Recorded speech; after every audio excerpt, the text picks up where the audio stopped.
Affaires étrangères, il a décidé de tout dire. Roland Dumas est notre invité. Affaires étrangères, c'est le titre de ce volume publié chez Fayard. Je dis c'est le premier, 1988. Vous avez été ministre des Affaires européennes, ministre des Affaires étrangères de François Mitterrand, puis la cohabitation en 1986. Vous racontez tout ça. Roland Dumas, je vais dire une fidélité à François Mitterrand. Vous avez été, pendant ces 2 septennats, la représentation finalement de sa politique étrangère. Oui, c'est en effet le cas. Fidélité, c'est le mot. Affinité aussi, pour faire une consonance. Oui. C'est vrai que je me suis trouvé dans le contexte qui était le contexte politique d'après 81, en parfaite harmonie avec ce qui s'est passé, la politique que m'a demandé de faire François Mitterrand.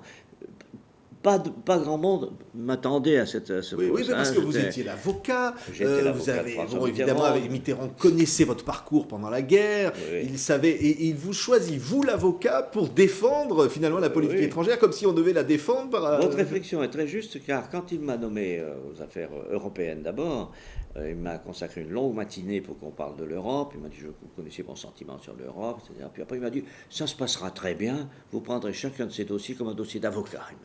Et il m'a accompagné jusqu'à la porte, j'ai senti qu'il avait confiance. Oui, c'est-à-dire de défendre finalement, parce que la France était attendue au tournant. En 1981, les socialistes, donc président socialiste élu en France, on ne peut pas dire que d'un point de vue international, ça soit simple, c'est un énorme changement. Simple. Non seulement la France était attendue au tournant, mais Mitterrand avait ajouté, je vous ai nommé aux affaires européennes, vous n'étiez pas tellement européen au départ, effectivement, après la guerre, moi je n'étais pas tellement pour le réarmement allemand, je dois dire, pour un tas de raisons de famille que vous connaissez, etc.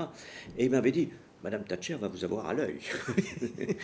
Et effectivement, avec Madame Thatcher, de temps en temps, on a rompu des lances, mais j'avais bien fortifié l'alliance franco-allemande, et on a pu réussir Fontainebleau, on a pu réussir l'acte unique, enfin tous les actes. C'est ce livre fourni d'anecdotes très amusantes, bon, sur le pouvoir, et puis très intéressantes, historiques même. Mais c'est vrai que dès le départ, il vous dit, Roland Dumas, c'est la grande affaire, c'est l'Europe. C'est la grande affaire de notre génération. Voilà. Et puis les rapports Nord-Sud, parce que ce qui est incroyable, c'est dès qu'il est élu, il fait une allusion dans sa première intervention au fait que le monde attend la France autrement. C'était pour Mitterrand un retour de la France. Je me permets de vous rappeler le soir de son élection. Il était à Château-Chinon, moi je l'ai rejoint, et il a fait une intervention, il a remercié les électeurs, il a remercié les Français, il a dit, voilà. Et il a fait une petite phrase qui est passée inaperçue. Il a dit, à l'étranger, la France, les pays étrangers vont retrouver le visage de la France qu'ils ont aimé. C'est-à-dire, tout était dans cette petite synthèse. C'est-à-dire qu'on va revenir à ce qu'était la France du 19e siècle, la France des idées généreuses, la France du développement, etc. Et vous observerez que, je le raconte dans le livre, que les premiers actes, qui sont des discours bien souvent, mais les discours sont des actes en matière de diplomatie, c'était ça. C'est-à-dire... Cancun, c'était le tiers-monde, c'était ça. Bon, après, c'était le Proche-Orient, c'était le discours d'Israël. Après, c'était le discours du Bundestag, où il a vraiment fixé les règles de la participation française à la vie internationale en disant la fameuse phrase qu'il a prononcée, non pas dans le discours, mais après le discours, le pacifisme est à l'est, mais est à l'ouest, et les fusées sont à l'est. Ouais. Donc, il a, dès le début, posé les premières pierres de ce que devait être notre orientation de politique internationale. Bon, on a réussi plus ou moins. Par exemple, le sommet de Versailles n'a pas donné ce qu'on attendait pour le changement de politique vis-à-vis du tiers-monde. Ça, c'est vrai, je le raconte dans le livre et je donne les raisons. Mais dès le début, dès cette soirée, Château-Chinon, ce discours au pays, quand il a évoqué le souvenir de ses parents, dont il a appris le patriotisme, etc. C'est dans cette intervention qui était à la fois très émouvante et très lourde de sens. Ouais. Alors, ça va être donc un changement, le changement politique qui s'exprime dans la politique internationale, jusqu'à cette cohabitation, donc 1986, où Jacques Chirac va être nommé Premier ministre. Jusqu'à ce moment-là, évidemment, vous êtes chargé de mettre en œuvre cette politique internationale. Elle se matérialise comment? C'est-à-dire qu'il y a des difficultés sur certains sujets, par exemple, le Proche-Orient, il y a des... Oui, c'est-à-dire, vous citez le Proche-Orient, c'est un des endroits, évidemment, où il y a des difficultés. De temps en temps, il y avait aussi des sautes d'humeur avec les Allemands, par exemple. Ouais. Kohl, était un peu fuyant, donc Mitterrand le rattrapait par la veste, etc. Mais il y avait quand même fondamentalement une entente de base qui tenait la route, n'est-ce pas? Mais des difficultés, il y en a eu, comme toujours dans la vie des couples. Le Proche-Orient, la plus grande difficulté, c'est probablement la seule difficulté que j'ai rencontré un peu comme ça avec Mitterrand, mais ça n'a pas été très loin, c'était lorsque j'ai insisté pour qu'il reçoive, ou qu'il me laisse recevoir Arafat. J'ai reçu Arafat à Strasbourg. Arafat avait été invité par le président du Parlement de Strasbourg, et j'avais fait valoir à François Mitterrand que Strasbourg, c'était la capitale européenne, mais c'était aussi la France. Et que, décemment, quand un chef d'État vient, il avait rang de chef d'État, on vient le saluer. Mitterrand était un peu réticent, etc. Puis finalement, il a admis, il m'a remercié après de l'avoir fait, il m'a dit, vous avez très bien géré tout ça. Effectivement, j'avais pris quelques précautions quand même, je ne voulais pas me faire agresser par les opposants.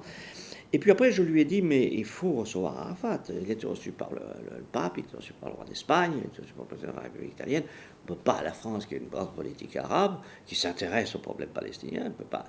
Et là, c'est là qu'il m'a dit, oui, écoutez, je vais réfléchir. Puis après, il m'a reçu, il m'a fait venir. Il m'a dit, je vais le faire, mais il faut que ça ait un sens. Il faut qu'il y ait quelque chose. Alors réfléchissez. Il faut qu'Arafat fasse quelque chose qui marque son passage. Écoutez, moi j'avais ça dans la tête depuis longtemps. Je lui ai dit, écoutez, je vais essayer de lui faire dire que la charte palestinienne qui prévoit la destruction d'Israël n'est plus de mise, est caduque. Il dit, vous n'y arriverez pas. C'est un défi. Et finalement, j'ai fait venir Arafat, j'ai vu son entourage, je l'ai gardé longtemps, et puis j'ai fini par lui faire admettre qu'il fallait qu'il dise quelque chose d'important. Ben, qu'est-ce que je peux faire? Je lui propose, c'est moi qui lui proposais. Alors, c'est là qu'il a répété en prenant des notes avec son... Il a répété le mot même. Hein. Il a répété le mot, et alors je lui ai dit, mais il faut le dire pendant que vous êtes à Paris.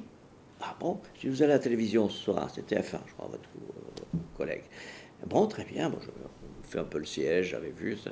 Alors il a pris des notes, et quand la mission a commencé, on lui a posé la question, il s'est tourné, je ne sais pas si vous avez vu l'émission, elle est passée il n'y a pas très longtemps, il s'est tourné vers son collaborateur, il dit, il y a un mot, oui, caduc, c'est caduc. Et l'opération a réussi, elle a fait le tour du monde. Roland Dumas, la cohabitation, Jacques Chirac. Donc, alors, j'attire votre attention sur le dernier chapitre de la cohabitation. Voilà, on en parce qu'il y a un échange de lettres. Parce que ça, alors la cohabitation, ça change tout, évidemment. Jacques Chirac est attendu dans cette cohabitation sur la scène internationale avec François Mitterrand. Ils sont deux et pas trois. Alors d'abord, au début, ça se passe très bien. Vous racontez, c'est les conférences de presse, font des politesses, mais comme l'a dit le président, mais comme le dit le Premier ministre, etc. Et puis alors, au fur et à mesure que le temps passait, chacun déjà préparait sa candidature. Et il était évident que Chirac serait candidat contre François Mitterrand, à partir du moment où on a su que François Mitterrand se présenterait. Donc, ils sont devenus adversaires. Et l'échange de lettres date de quelques jours avant le déclenchement des hostilités électorales. Lettres, hein. En une seule journée, c'est d'abord Jacques Chirac qui envoie une lettre à François Mitterrand. Oui, pour lui faire reproche de ce qu'il avait dit à un sommet de Dublin, en Irlande, sur la force de frappe et la défense. Et dans la foulée, c'est-à-dire dans l'heure, Mitterrand rédige une lettre qui, permettez-moi de vous dire, est frappé comme il convient. Monsieur le Premier ministre, ce n'est pas la première fois que j'ai été obligé de réparer les erreurs commises par vos ministres. Elle était inédite, mais j'ai trouvé dans les archives. C'est ça, c'est des documents historiques et puis très révélateurs. Puis ensuite cet échange sur Gorgi, lors du face-à-face à la télévision, dont vous parlez, parce que là, effectivement, la tension devient extrême sur les questions internationales. Ben oui, et puis alors, les affaires internationales, les affaires étrangères, comme dit-il, se mêlent à la vie intérieure du fait de la cohabitation. C'est pour ça que je fais un petit chapitre sur la cohabitation, pour dire qu'on devrait légiférer dans ce domaine de façon à ce que ce soit plus acceptable, à la fois pour les Français, mais aussi pour l'étranger. Parce que c'était pas bien, vous savez. Les Français riaient sous cap. Le sommet de Madrid, où les collaborateurs couraient dans les couloirs pour dire aux journalistes... Chirac voulait être assis avec son ministre des Affaires étrangères. Mitterrand le lui interdit. Surtout que Chirac... Il y avait une seule place pour deux. Oui, c'est ça, il n'y avait qu'une place pour deux, parce que chaque pays avait droit à 2 places. Et bon, Chirac avait essayé de négocier qu'il y ait pour la France une exception. Et Mitterrand n'a pas voulu. Il a dit la France sera traitée comme tout le monde. Mais moi, je suis là, parce que je suis le chef. Alors après, débrouillez-vous. Vous êtes, vous, votre ministre des Affaires étrangères. Alors il y avait une sorte de balai Que faisait tournant le ministre des pour la Affaires deuxième étrangères pendant ce place. temps? Il attendait de retrouver sa place. C'est alors. ça, exactement. Hein Ouais. Vous le voyez dans les couloirs. Vous étiez à l'Assemblée nationale. Vous aviez réussi à diriger la commission des Affaires étrangères. Oui. Pas Alors mal pour un j'étais socialiste. minoritaire. Voilà, Alors, vous êtes très malin, Roland Dumas. Hein, C'est ça, oui. Et alors, Là. ça avait surpris tout le monde. Je me souviens que par courtoisie, j'avais appelé le président de l'Assemblée pour dire je viens d'être élu président d'une des commissions. C'était Chaban-Delmas. Et Chaban me dit ah, ben ça c'est formidable, c'est formidable. Vous leur avez fait un coup à la Chaban. C'est un hommage. Le premier volume 1980-1988. On va ensuite avoir le second. Là, vous Très êtes vite, encore j'y pendant travaille 5 déjà. ans ministre Parce que des j'ai pris Affaires le rythme. étrangères. J'ai pris le rythme. Hein, et voilà. Et donc aujourd'hui, vous vous dites qu'on voyait la campagne socialiste, Ségolène Royal. On dit, certains, les accusations disent, on a vu son voyage en Chine. Est-ce que, etc. Oui. Elle est capable. Est-ce qu'on peut l'être? Ça fait partie de la critique. Et Oui. on va retrouver le même phénomène, c'est-à-dire on va mêler la politique étrangère à la politique intérieure. Vous savez, c'est pas souhaitable. Oui. Tocqueville disait on ne traite pas les affaires du dehors comme on traite les affaires du dedans. Oui. Mais Voilà. qu'est-ce qu'un Mais, président représente la France quand même? Oui, mais c'est dans la Constitution, puis c'est dans les usages. Pour ça que moi, je n'ai pas critiqué l'action du président Chirac actuellement. Au contraire, même sur certains aspects, j'ai trouvé qu'il n'était pas trop mal. Merci Roland Dumas d'avoir été notre invité. Le livre est donc publié chez Fayard. On attend déjà avec impatience le volume 2 pour l'histoire et avec donc évidemment ce retour sur une immense partie de l'histoire de France que vous avez dirigé au niveau de sa diplomatie. Merci Roland Dumas d'avoir été notre invité. C'est moi qui vous remercie.